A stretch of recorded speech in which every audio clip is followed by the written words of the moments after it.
الحمد لله وحده والصلاة والسلام على من لا نبي بعده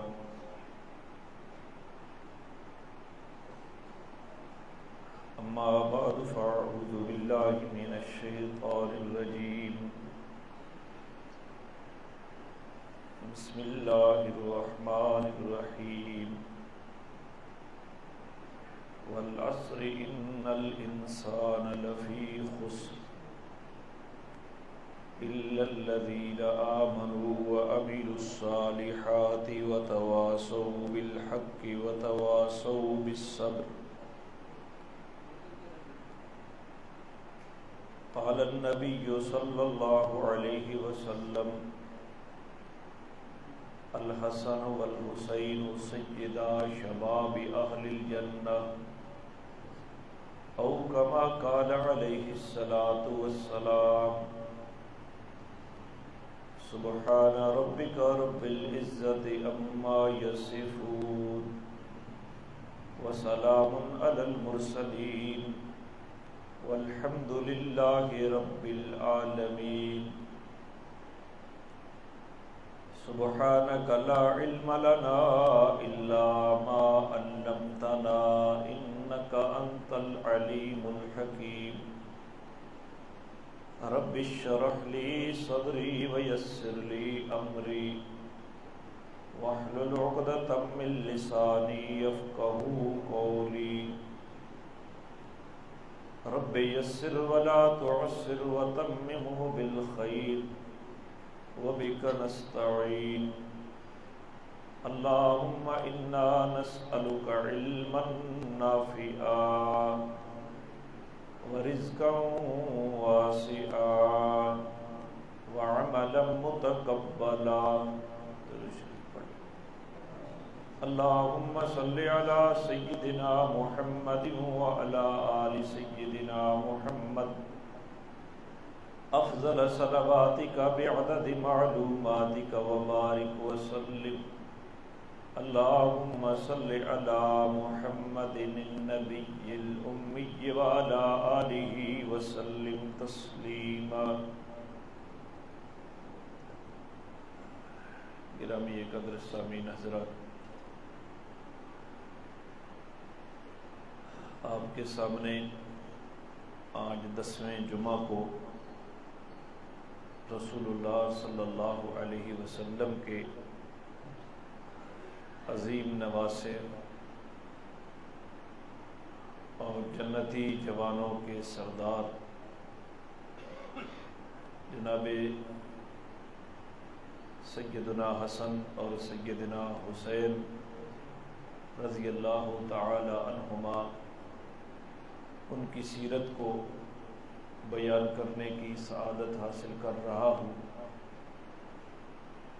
اللہ کریم صحیح بیان کرنے کی توفیق عطا فرمائے اور فریقین کو ان مقدس لوگوں کے ساتھ جس عقیدت اور محبت کا تقاضا شریعت کرتی ہے ہمیں وہ عقیدت اور محبت نصیب فرمائے۔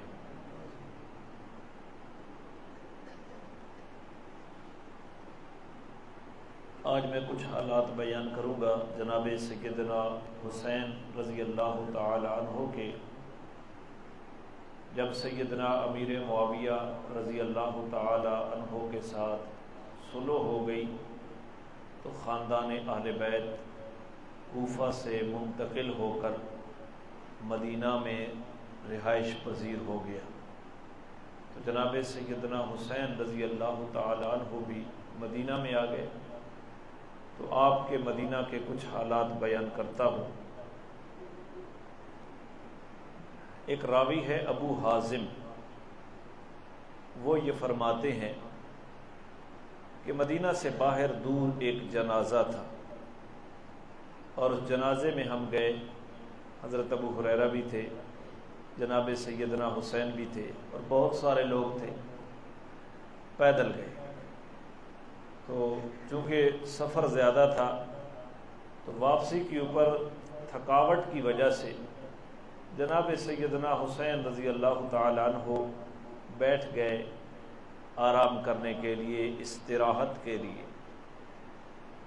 تو پیدل چلنے کی وجہ سے کپڑوں کے اوپر، جوتوں کے اوپر مٹی اور غبار پڑ گیا تھا، تو سیدنا ابو ہریرہ رضی اللہ تعالی عنہ اٹھے اور انہوں نے اپنی دھوتی لی، چادر لی، اور حضرت حسین رضی اللہ تعالی عنہ کے جوتوں کے اوپر سے وہ غبار صاف کرنے لگے۔ کون؟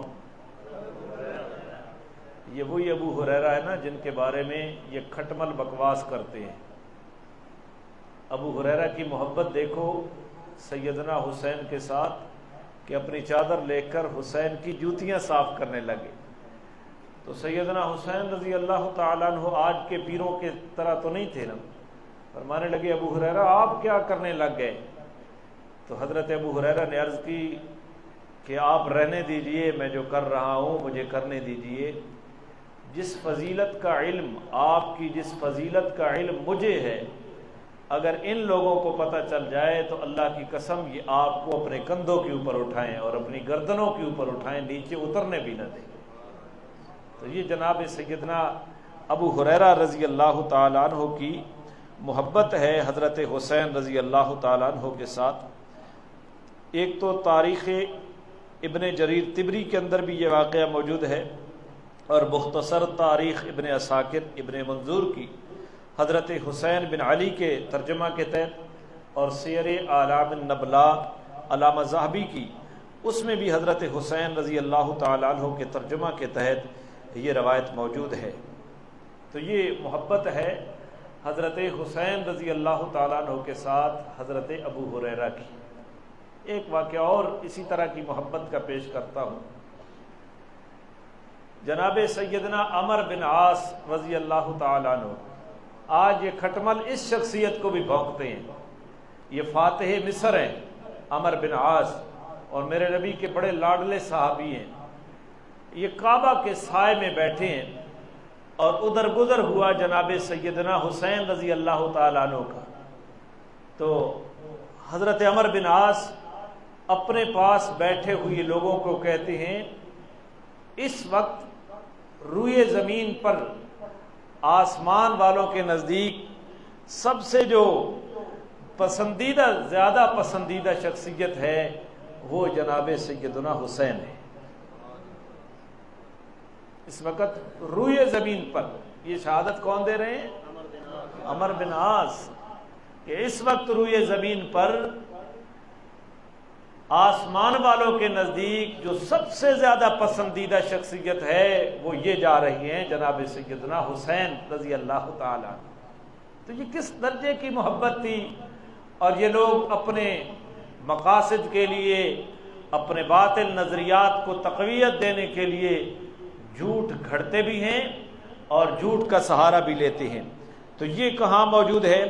یہ سیر اعلام النبلاء علامہ ذہبی کی حسین بن علی کے ترجمہ کے تحت، اور تہذیب تاریخ ابن عساکر اس کے اندر بھی اسی ترجمہ کے تحت، اور البدایہ والنہایہ علامہ ابن کثیر کی حسن و حسین کے فضائل کے تحت یہ بات موجود ہے کہ جناب سیدنا عمر بن عاص رضی اللہ تعالیٰ عنہ اس حد تک ان کی فضیلت کے قائل ہیں۔ تو یہ محبت کے ایک حضرت ابو ہریرہ کا واقعہ بیان کیا، یہ کھٹمل ابو ہریرہ کو بھی بکواس کرتا ہے، اور دوسرا حسین کے ساتھ محبت کا واقعہ عمر بن عاص کا بیان کیا، اور یہ کھٹمل عمر بن عاص کو بھی بھونکتا ہے۔ تو محب اہل بیت ہے، اور صحابہ کو تو اہل بیت کا دشمن گردانتا ہے، تیری حیثیت کیا ہے؟ ہم تو اس بات کے اوپر حیران ہیں۔ پھر جناب سیدنا حسین رضی اللہ تعالی عنہ اپنے خاندان کی رسم و رواج کے تحت، وہی جو خاندانی صفات ان کے اندر آ رہی تھی، آپ بڑے فیاض تھے، آپ بڑے سخی تھے۔ ایک بندہ کہیں سے چلتے پھرتے مدینہ میں آ گیا، اور جناب سیدنا حسین رضی اللہ تعالیٰ عنہ کا دروازہ اس کے نے کھٹکایا، اور اس وقت حضرت حسین رضی اللہ تعالیٰ عنہ نماز میں مشغول تھے۔ جب دروازہ کھٹکا تو آپ نے نماز کے اندر تخفیف کر دی، نماز کو ہلکا کر دیا۔ تلاوت لمبی کر رہے ہوں گے، تلاوت کو مختصر کر دیا، رکوع کے اندر 3 تسبیحات سے زیادہ پڑھنی بھی جائز ہیں تو 3 کے اوپر اکتفا کر لیا، سجدے کے اندر بھی 3 تسبیحات سے زیادہ پڑھنی جائز ہیں، 3 کے اوپر اکتفا کر لیا، سمع اللہ لمن حمدہ ربنا ولک الحمد حمدا کثیرا طیبا مبارکا فی، یہ کئی ملتے ہیں فضائل کی روایات میں۔ تو ان چیزوں کو مختصر کر کے نماز کے اندر تخفیف پیدا کر دی، اور نماز کے اندر تخفیف پیدا کرنے کے مسائل سیرت نبویہ کے اندر بھی موجود ہیں۔ حضور علیہ الصلوۃ والسلام خود فرماتے ہیں کہ میں نماز پڑھا رہا آتا ہوں اور کبھی کسی بچے کے رونے کی آواز آتی ہے تو میں نماز کے اندر تخفیف پیدا کر دیتا ہوں، نماز کو ہلکا کر دیتا ہوں، مختصر کر دیتا ہوں، جلدی نماز سے فارغ ہو جاتا ہوں کہ اس بچے کی ماں تڑپ رہی ہوگی۔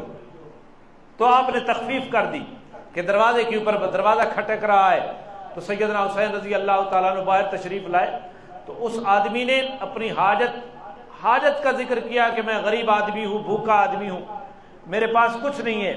تو جناب سیدنا حسین رضی اللہ تعالیٰ عنہ نے دیکھا کہ اس کے اوپر غربت کے آثار اس کے جسم کے اوپر، کپڑوں کے اوپر آیا ہیں، تو آپ نے اپنے غلام قمبر کو آواز دی، قمبر دیکھو گھر میں کتنا خرچہ موجود ہے۔ تو قمبر نے عرض کی کہ 200 درہم میرے پاس موجود ہیں، اور وہ آپ نے حکم دیا تھا کہ یہ میرے اہل و عیال کے اوپر صرف کرنے ہیں۔ تو حضرت حسین رضی اللہ تعالیٰ عنہ نے فرمایا کہ ٹھیک ہے، میں نے یہ حکم دیا تھا، اب ایک ایسا شخص آ گیا ہے جو میرے اہل و عیال سے زیادہ مستحق آدمی ہے، لہذا یہ 200 درہم اسی آدمی کو دے دو۔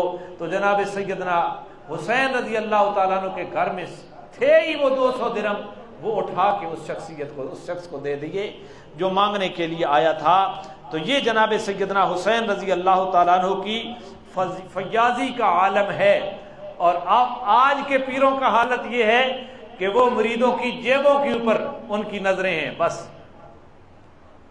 اور یہ قوالی لگاتا ہے خواجہ نہ دیں گے تو اور کون دے گا، ہمیں جو ملے گا یہیں سے ملے گا، اور یہ نہیں دیکھتے کہ خواجہ کی جیب کو بھرنے والا کون ہے، خواجہ کا مشکل کشا تو یہ مرید ہے۔ اللہ تعالیٰ ہمیں سمجھنے کی توفیق عطا فرمائے۔ یہ وہ لوگ تھے، عظیم لوگ، جو لوگوں کے نذرانوں کے اوپر پلنے والے نہیں تھے، بلکہ اپنے ہاتھ سے غریب لوگوں کے اوپر صرف کرنے والے۔ یہ وہ ہیں جو جنت کے جوانوں کے سردار ہیں۔ اللہ ہمیں بھی ایسے لوگ نصیب فرمائے پیشوا۔ تو یہ واقعہ کہاں موجود ہے؟ مختصر تاریخ ابن عساکر تذکرہ حسین بن علی کے تحت یہ روایت موجود ہے۔ اللہ تعالی ہمیں اس بات کو سمجھنے کی توفیق عطا فرمائے اور ان کی سیرت کے اوپر چلنے کی توفیق عطا فرمائے۔ تو جب رسول اللہ صلی اللہ علیہ وسلم دنیا میں موجود تھے، اس وقت سیدنا حسین رضی اللہ تعالیٰ عنہ کا بچپنا تھا۔ تو آپ کے بارے میں آتا ہے کہ 8 روایات آپ نے نقل کی ہیں رسول اللہ صلی اللہ علیہ وسلم سے۔ چونکہ بچپنا تھا نا، اس لیے زیادہ ذکر نہیں کر سکے، اور بعد میں اپنے والد سے، اپنی والدہ سے اور وہ دوسرے لوگوں سے آپ نے روایات نقل کی ہیں۔ لیکن آپ نے خود جو حضور سے روایات نقل کی ہیں ان کی تعداد کتنی ہے؟ انہی میں سے ایک سناتا ہوں۔ حضرت حسین رضی اللہ تعالیٰ عنہ ایک روایت کے راوی ہیں کہ رسول اللہ صلی اللہ علیہ وسلم نے فرمایا، من حسن اسلام المرء ترکہ ما لا یعنی، آدمی کی اسلام کی خوبی یہ ہے کہ وہ فضول چیزوں کو چھوڑ دے۔ وہ کن چیزوں کو چھوڑ دے؟ فضول چیزوں کو۔ آدم علیہ السلام کے بیٹے کتنے تھے؟ ان کی بیٹیوں کی تعداد کتنی تھی؟ نوح علیہ السلام کی کشتی کی لمبائی کتنی تھی؟ اس کی چوڑائی کتنی تھی؟ اس کے اندر کتنے حصے تھے؟ اس کے اندر کتنی منزلیں تھیں؟ اس کے اندر کن کن چیزوں کے جوڑے سوار تھے؟ یہ قیامت کے دن اس کا کوئی سوال ہونا ہے یا نہیں ہونا؟ اسی طرح آج کتنے لوگ فضول چیزوں میں الجھے ہوئے ہیں اور فضول چیزوں کے اوپر اپنی توانائیاں صرف کر رہے ہیں۔ جس طرح آج کل کے یہ نابالغ سیاسی اپنی اپنی پارٹی کی محبت میں پتہ نہیں کیا نہ کیا کر رہے ہیں، کسی کے اوپر بہتان لگا رہے ہیں، نمازیں بھی پڑھ رہے ہیں، بہتان بھی لگا رہے ہیں، غیبت بھی کر رہے ہیں، کیچڑ بھی چھاڑ رہے ہیں، کسی کیوں گالیاں بھی دے رہے ہیں، نہ اسلام بگڑے نہ ایمان جائے، بس کوئی پرواہ نہیں۔ تو کیا فرمایا اس آدمی کے اسلام کی خوبی کیا ہے کہ فضول چیزوں کو چھوڑ دے۔ تو یہ روایت سیدنا حسین رضی اللہ تعالیٰ عنہ نے جناب نبی پاک سے روایت کی ہے، اور یہ کہاں موجود ہے؟ الاستیاب علامہ ابن عبد بر کی حضرت حسین بن علی رضی اللہ تعالیٰ عنہ کے تذکرہ کے تحت یہ روایت موجود ہے۔ تو اللہ تعالیٰ ہمیں بھی ان لوگوں کی سیرت کو اپنانے کی توفیق عطا فرمائے۔ حضرت امیر معاویہ رضی اللہ تعالیٰ عنہ، وقار کا کیا عالم تھا حضرت حسین کا۔ حضرت امیر معاویہ کو کوئی ضرورت پڑ گئی حضرت حسین کے ساتھ، تو شام سے ایک قریشی آدمی کو مدینہ میں بھیجا اور مسجد نبوی میں بھیجا کہ سیدنا حسین کے پاس جا کر فلاں بات، جو بات بھی کہنی ہوگی وہ عرض کر دیں۔ ایک نشانی بتلائی تھی حسین کو تلاش کرنے کی۔ مسجد نبوی میں اس زمانے میں حلقے لگتے تھے، یہاں علم کا حلقہ لگا ہوا، وہاں علم کا حلقہ لگا ہوا، وہاں ذکر کا حلقہ لگا ہوا۔ تو مسجد نبوی امیر معاویہ اس قریشی آدمی کو فرماتے ہیں کہ جب تو مسجد نبوی میں جائے گا تو جس مجلس میں لوگ اس طرح بیٹھے ہوں کہ گویا ان کے سروں کے اوپر پرندے بیٹھے ہیں، کہ سر ہلایا اور پرندہ، اتنی متانت اور سنجیدگی سے جس مجلس میں لوگ بیٹھے ہوں۔ اور حضرت حسین کی دوسری پہچان یہ ہے کہ آپ کی تہمت جو ہے وہ نصف پنڈلی تک ہوگی۔ کتنی؟ نصف پنڈلی تک۔ تو سمجھ لینا کہ جس کی تہمت نصف پنڈلی تک ہے اور جس کی مجلس میں بیٹھنے والے رفقا اور شاگرد جس کی مجلس میں بیٹھے ہوں وہ اتنے باادب بیٹھے ہوں گے، اتنے خاموش بیٹھے ہوں گے، اتنے پرسکون بیٹھے ہوں گے کہ گویا کہ ان کے سروں کے اوپر پرندے بیٹھے ہیں۔ سمجھ لینا کہ یہ حسین کی مجلس ہے۔ یہ کس کی مجلس ہے؟ تو یہاں سے یہ پتہ چلا کہ جناب سیدنا حسین رضی اللہ تعالیٰ نے اپنی پنڈلی ننگی رکھے تھے، اور حضور علیہ الصلوۃ والسلام کی افضل سنت یہ ہے مرد کے لیے کہ نصف پنڈلی تک اپنا پاجامہ، شلوار یا وہ اپنی تہمت کو رکھے، وگرنہ کم از کم ٹخنے تو ننگے رکھے۔ آج لوگ کہتے ہیں یہ کون سا دین ہے جی، ٹخنوں سے اوپر کر لو اور ٹخنوں سے نیچے کر لو، یہ کون سا دین ہے؟ تو ہم ان لوگوں کو کہنا چاہتے ہیں تم کپڑے اتار دو، تو پھر یہی کہنا کہ کپڑے پہننا کون سا دین ہے جی، ہم اتار دیتے ہیں۔ تو یہ تمہاری مرضی تو نہیں ہے۔ جناب رسول اللہ صلی اللہ علیہ وسلم نے فرمایا ما اسفل من القعبین فہو فی النار، جو حصہ لباس کا ٹخنوں سے نیچے جائے گا وہ جہنم کا حصہ بنے گا، وہ جہنم کا ایندھن بنے گا۔ یہ واجب ہے ٹخنوں کو ننگا رکھنا، اور حضور کی افضل سنت کیا ہے؟ نصف پنڈلی۔ حضرت عثمان رضی اللہ تعالیٰ عنہ جب حدیبیہ کے مقام پر رسول اللہ کے سفیر بن کر جا رہے تھے، چچا زاد بھائی کے گھر میں رہے، تو اہل عرب کی، قریش کی عادت تھی کہ وہ بڑا اس آدمی کو سمجھتے تھے جو اپنی تہمت کو زمین کے اوپر گھسیٹتا۔ آج سے بھی کچھ عرصہ پہلے بڑے لوگ اور سردار لوگ اپنی تہمت کو گھسیٹتے تھے زمین کو، اس کو وہ فخر و ریاض سمجھتے تھے، اس کو ناموری سمجھتے تھے۔ اور چچا زاد بھائی حضرت عثمان کو کہنے لگے آپ سفیر بن کر آئے ہیں اور آپ کی تہمت نصف پنڈلی تک بندھی ہوئی ہے، اور آپ جس مجلس میں سفیر بن کر جا رہے ہیں وہ تو اس چیز کو معیوب سمجھتے ہیں، وہ آپ کو معیوب سمجھ کر سفارت کو ناکام بنا دیں گے، تو آپ تہمت نیچے کر لیں، ٹخنوں سے نیچے۔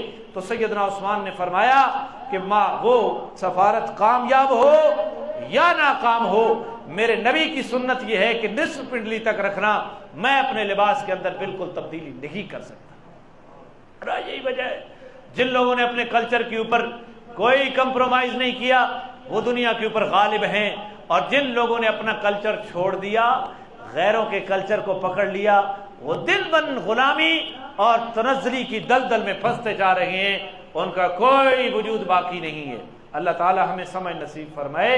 انگریزی سیکھنا جرم نہیں ہے، لیکن انگریزی طرز لباس اور انگریزی لباس اور ان کی تہذیب کو اپنانا یہ غلامی کی دلیل ہے۔ اللہ تعالی ہمیں آزاد بنائے اور اپنے کلچر کے اوپر اللہ ہمارا شرح صدر نصیب فرمائے۔ تو سیدنا امیر معاویہ نے دوسری نشانی یہ ذکر فرمائی کہ حسین کی مجلس میں سکون ہوگا، حسین کی مجلس میں، اور حسین کی مجلس میں بیٹھنے والے استاذ کے سامنے باادب ہو گئے، اور آج تو بڑے بڑے پیر مسجدوں کے اندر نچوا رہے ہیں۔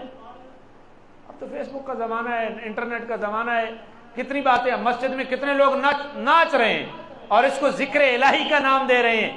کہاں یہ طرز، کہاں وقار، کہاں شریعت کا مزاج؟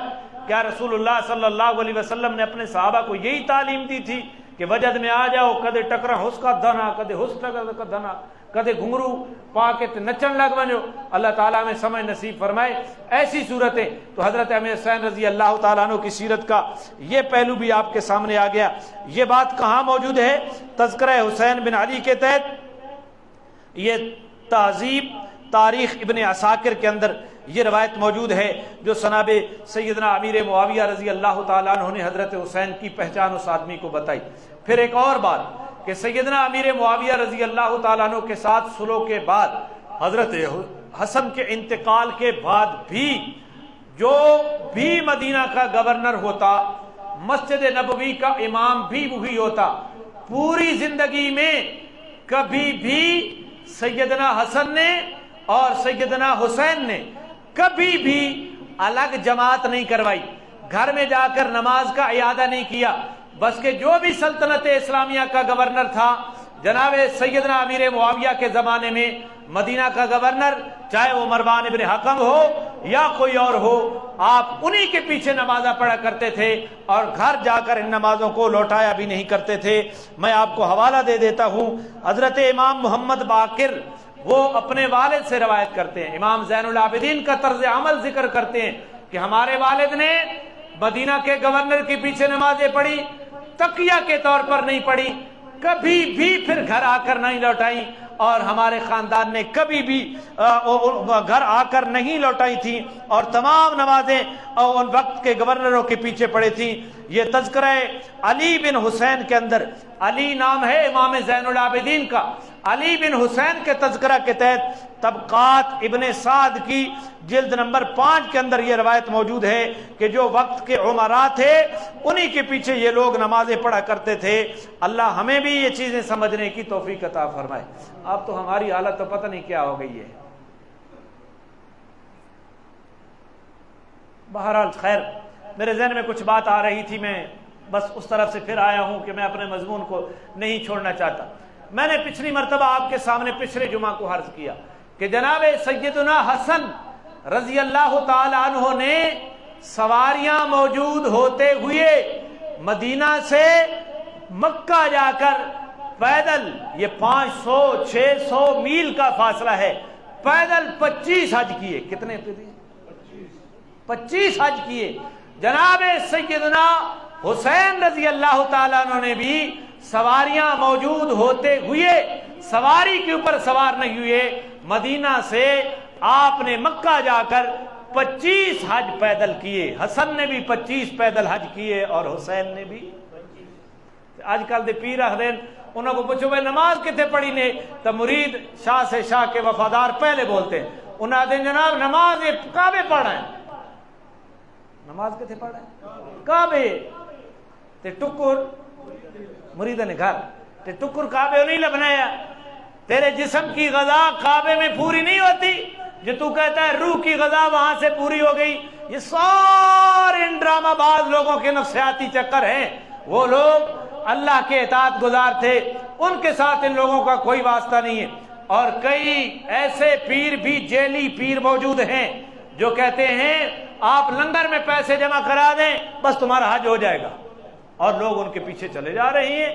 کوئی نمازوں کا منکر ہے، کوئی حج کا منکر ہے، کوئی زکوٰۃ کا منکر ہے۔ اللہ تعالیٰ سمجھ نصیب فرمائے۔ جناب سیدنا حسن و حسین نے 25 حج پیدل جا کر کیے۔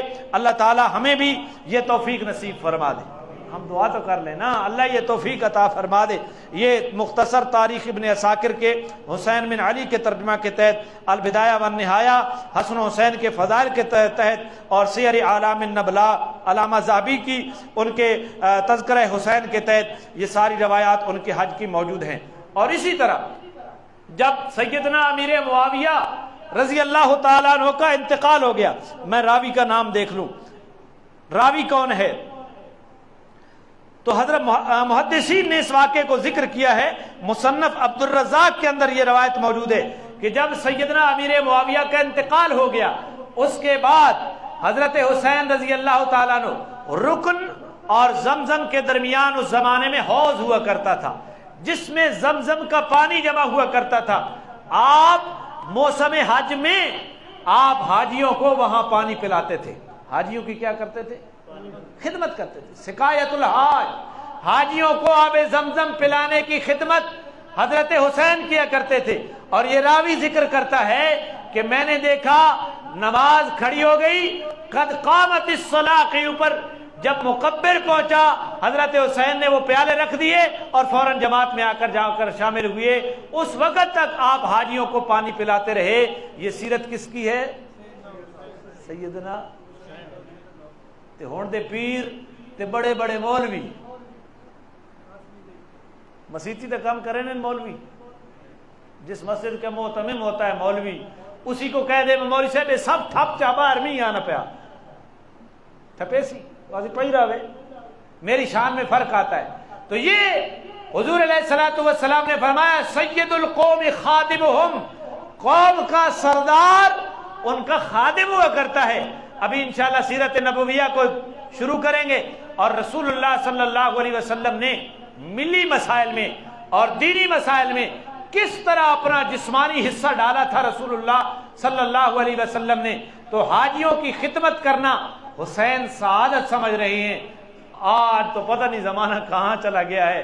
ہوں تو بھائی پیر صاحب نکلنے تے پہرے قالین بچھائی بینی، مسیتی بننے واسطے بھی قالین، مسلح بھی انہوں نے الگ، لوگوں نے الگ تھلگ، پیر صاحب کھڑا تھا. کہاں ہے سیرت نبویہ؟ کہاں ہے خاندان اہل بیت کے چشم و چراغ؟ کہاں ہے جنتی جوانوں کے سرداروں کی سیرت؟ اور کہاں آج کے یہ ڈنڈکوں پہ ان کی سیرت کا موازنہ کریں؟ خدا کی قسم ان کا اور ان کا آپس میں کوئی جوڑ ہی نظر نہیں آتا. اللہ تعالی ہمیں سمجھ نصیب فرمائے. یہ مصنف عبد الرزاق کا یہ واقعہ آپ کے سامنے ذکر کیا ہے. اکرمہ ایک تابعی ہیں، یہ ذکر کرتے ہیں کہ مزدلفہ سے جب ہم نکلے تو حضرت حسین ساتھ تھے. مزدلفہ سے لے کر اور جمرہ عقبہ کی رمی کرنے تک تلبیہ پڑھتے آئے، لبیک اللہم لبیک، تلبیہ پڑھتے آئے حضرت حسین. میں نے پوچھا حسین اس تلبیہ کے بارے میں، تو انہوں نے کہا کہ میرے والد جب مزدلفہ سے نکلتے تو پہلی رمی تک تلبیہ پڑھتے آتے، اور میں نے اپنے والد علی المرتضیٰ سے اس بات کے متعلق پوچھا تو میرے والد علی المرتضیٰ نے مجھے یہ بات بتائی کہ جناب رسول اللہ صلی اللہ علیہ وسلم اسی طرح عمل کرتے تھے، تو میں اسی طرز عمل کے اوپر یہ عمل کر رہا ہوں. تو اکرمہ کو یہ بات جناب حسین نے بتائی. مجمع الزوائد علامہ ہیثمی کی، اس کے اندر حج کے تلبیہ کے تحت یہ روایت موجود ہے. اور مسند ابی اعلیٰ الموصلی مسندات علی ابن ابی طالب کے تحت بھی یہ روایت موجود ہے. اللہ تعالی ہمیں بھی رسول اللہ صلی اللہ علیہ وسلم کی سیرت کو صحیح طریقے سے اپنانے کی توفیق عطا فرمائے. جناب سیدنا حسین رضی اللہ تعالیٰ عنہ کعبۃ المکرمہ کے اندر داخل ہوئے اور آپ نے کعبہ کے اندر جا کر 2 رکعت نفل پڑھے، اور آپ کے ساتھ آپ کے بھائی محمد ابن حنفیہ، جانتے ہو نا محمد ابن حنفیہ کو، محمد ابن حنفیہ بھی کعبہ کے اندر داخل ہوئے اور انہوں نے کعبہ کے ہر کونے کے اندر 2 رکعت نماز پڑھی، ادھر بھی ادھر بھی ادھر بھی ادھر بھی. یہ روایت موجود ہے کس جگہ کے اوپر؟ مصنف عبد الرزاق کے اندر باب دخول البیت، اور اس کے اندر نماز پڑھنا، اس کے اندر یہ روایت موجود ہے. اور اسی طرح جناب سیدنا حسین رضی اللہ تعالیٰ عنہ اپنے سر کے بالوں اور اپنی داڑھی کے اوپر خضاب لگایا کرتے تھے. کس رنگ کا؟ مہندی اور سیاہی مال خضاب جو ہے قطم کا، اس کو ملا کر آپ لگائے تھے. اس کو یوں کہہ دیں ڈارک براؤن کلر جو ہوتا ہے، بالکل سیاہ نہیں بلکہ ڈارک براؤن، آپ کو سمجھانے کے لیے مہندی اور سیاہی مائل خضاب جو تھا اس کو ملا کر جناب سیدنا حسین رضی اللہ تعالیٰ عنہ اپنی داڑھی کے اوپر لگاتے تھے اور اپنے سر کے اوپر. یہ بات میں پھر عرض کرتا جاؤں، پچھلے جمعے میں عرض کی، اگرچہ خضاب لگانے کے بارے میں امت کے اندر اختلاف پایا جاتا ہے، لیکن سیاہ بالکل سیاہ خضاب لگانا وہ بھی ثابت ہے، لیکن سیاہ نہ لگایا جائے، بالکل سیاہ نہ لگایا جائے تاکہ بندہ اختلاف سے بچ سکے۔ کوئی اور رنگ لال استعمال کر لے، ڈارک براؤن استعمال کر لے، کوئی اور رنگ استعمال کر لے، بالکل سیاہ نہ ہو۔ اس کے اوپر ایک وعید ہے، اور اس وعید کے ظاہر کے اوپر نظر رکھتے ہوئے بعض علماء اس سے منع کرتے ہیں۔ تو یہ روایت خضاب والی کہاں موجود ہے؟ جناب سیدنا حسین رضی اللہ عنہ کے بارے میں مصنف ابن ابی شیبہ کے اندر کتاب العقیقہ کے اندر یہ روایت موجود ہے۔ پھر حضرت حسین رضی اللہ تعالیٰ عنہ کو صحابہ بڑا فقیہ سمجھتے تھے۔ فقیہ کس کو کہتے ہیں یہ بات بھی میں عرض کرتا چلا جاؤں نا۔ ہن تو مسئلہ یہ بن گیا پا نہ پڑا تے بی بی نہ متھا سڑا۔ سنیے نے گل ہن تو اپنی زبان ہی سلیم کہیں نہیں آنی۔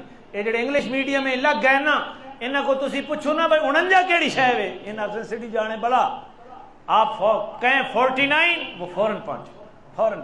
میں اساتذہ کو بھی کہتا ہوں، والدین کو بھی کہتا ہوں، ان کو غلام نہ بنائیں، ان کو اپنی زبان سکھائیں، ان کو اپنے کلچر کی طرف رہنمائی کریں، وگرنہ پہلے ہم غلامی کی دلدل میں پھنسے ہوئے ہیں، آگے تو غلامی پتہ نہیں کہاں کس نتیجے پہ پہنچ جائے گی۔ اپنی زبان کا اے جڑے مچھا وٹ نہیں وتنے انہاں دی اپنی بولی کوئی چھدرو والی بولنا، کوئی نال موسیٰ خیل والی ملا دینا، کوئی خوشاب نہیں بولی، انہاں نہیں بولی اچار بنی ہوئی، اور انہاں دے سٹیٹس دوتے غیرت دے جملے ویکھے کرو۔ اپنی بولی بھی تبدیل کر دینا اپنے وسیب کے اندر، اس کو غیرت کہتے ہیں؟ پتہ نہیں غیرت کا مفہوم آپ نے کہاں سے سیکھ لیا۔ آپ نے غیروں کے پاس بیٹھ کر اپنے کلچر کو چھوڑ دیا، اپنی بولی کو بھی چھوڑ دیا۔ پتہ نہیں غیرت کس چیز کا نام ہے، مجھے اس بات کی سمجھ نہیں آتی۔ تو بہرحال تو حضرت حسین فقیہ تھے۔ میری بات اس لیے کہ فقیہ پا نہ پڑا تو بی بی نہ متھا سڑا، اتھو میرا ذہن منتقل ہو گیا۔ تو کچھ لوگ آنے پرانے بھائی بدھو پتر پڑھایا 16 دُنے 8، 16 دُنے یہ جتنے فیس بک تے مفتی بتنے نا، یہ جتنے ڈگریاں چاہیے، ان سارے علامے یہ کہتے ہیں مولوی جاہل ہے۔ ان سے پوچھو بھائی ذالکہ کیا ہے، الکتاب کے اوپر الف لام کیا ہے، یہ لا ریبہ کے اوپر لا جو کھڑا ہے یہ کون سا ہے؟ کچھ بھی نہیں۔ ہمیں جی قرآن سیکھنے کے لیے کسی مولوی کی کیا ضرورت ہے؟ وہ تیرا باپ ہے جس نے ترجمہ کیا ہے، جس کا ترجمہ پڑھ کے تو مولوی کے اوپر تنقید کر رہا ہے۔ تو خود اتنا قابل ہوتا نا کہ تو ذالکہ ہمیں بتاتا، الکتاب بتاتا، لا ریبہ بتاتا، فی ہے بتاتا، ہی کی ضمیر مذکر ہے یا مؤنث بتاتی، پھر تو ہم تیرا کمال سمجھتے۔ ترجمے تو مولویوں کے پڑھ کے تو کہتے ہیں ہمیں مولوی سے قرآن پوچھنے کی ضرورت نہیں ہے۔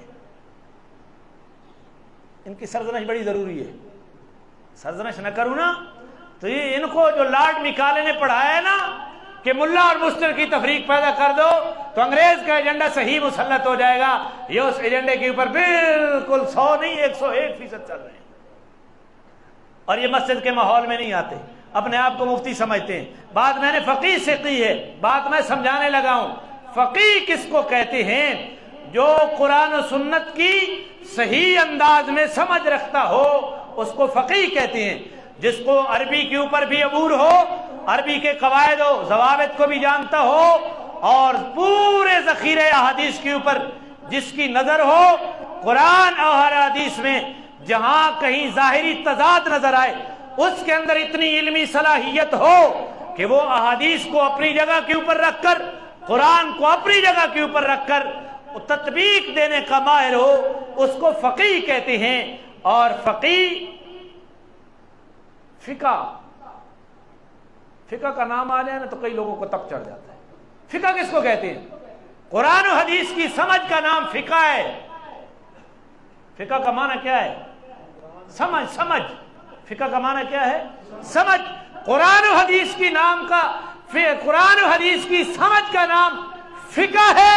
جس کو قرآن و حدیث کی پوری سمجھ ہے اس کو فقیہ کہتے ہیں۔ اس کو کیا کہتے ہیں؟ انہاں کو ایک اللہ پوچھو، انہاں کو نہیں پتا، لیکن ہیں یہ سارے فقیہ، اور پڑھے ہوئے یہ کس کے ہیں؟ یا مرزا جہلمی کے، یا وہ ایک ہود ہے، ہود، میں تو اس کو بھائی نہیں کہتا، اور ایک وہ جو ہے نا اس کا نام کیا ہے، غامدی، یہ اس کے پڑھے ہوئے مفکر ہیں، اور ان سے یہ باتیں پوچھو انہیں کوئی پتہ نہیں۔ یہ چند اختلافی مسائل میں امت کو الجھانا چاہتے ہیں۔ امام حسین بہت بڑے فقیہ تھے، بہت بڑے فقیہ تھے، اور اس زمانے کے لوگ اپنے مسائل جناب سیدنا حسین سے پوچھا کرتے تھے۔ میں ایک دو واقعے بیان کرتا ہوں۔ جناب سیدنا حسین رضی اللہ تعالیٰ عنہ سے کسی نے پوچھا کہ نو مولود بچے کی وراثت کب سے شروع ہوتی ہے؟ نو مولود بچے کی وراثت کب سے؟ ان دنوں ایک مسئلہ ہمارے ہاں بھی چلا ہوا ہے، اس میں کچھ میرا بھی ثالثی کردار ہے۔ یہ جو ہمارے پڑھے لکھے دوست ہیں نا، یہ فتویٰ داغنا کمال سمجھتے ہیں۔ میں نام تو نہیں لیتا نا، لیکن انہیں پتہ چل جاتا ہے کس کو کہہ رہا ہے۔ تو آدمی میں انگلی پھری میں یہی آکھا ہے کانے نو کان کھڑوینا، اس کو پتہ لگنا۔ اور کئی کسی کے بارے میں کہہ نہیں رہا ہوتا، لیکن اس کے دل میں کھٹک جاتی ہے کہ مجھے ہی کہہ رہا